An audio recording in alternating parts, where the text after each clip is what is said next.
In the 1920s, business leaders were faced with a dilemma. Overproduction of goods had exceeded demand.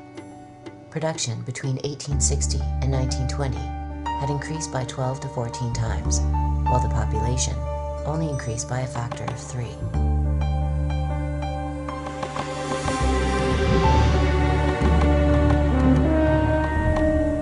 There were several ways of solving the problem. One was to reduce working hours and raise wages so that production and consumption reached an equilibrium.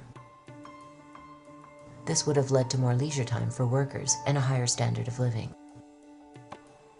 The problem with this solution is that it could have entailed a slight decrease in profits.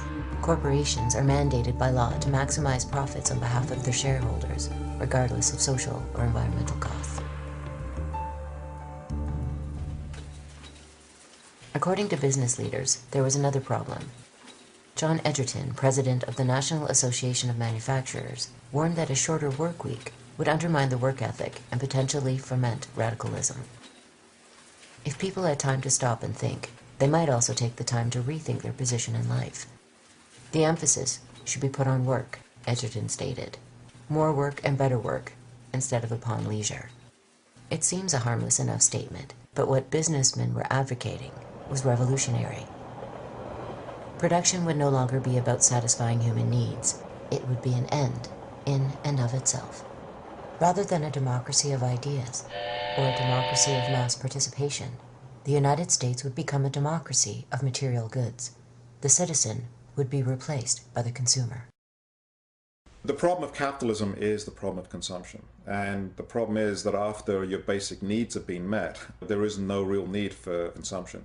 And so you have to convince people that, in fact, their identities are based upon the consumption of objects for which there is no material need. That's the problem that comes from the expansion of the market. If you look at advertising, it's a very interesting history. In the first period of advertising, we can say right up until about the 1920s, advertising talked about goods themselves. They talked about how they were made, what they did, how well they lasted, etc. It really is a discourse about objects, about what goods did. However, starting around 1920, that changes. And from that period on, advertising doesn't really talk about goods themselves. They talk about the relationship of goods to our needs.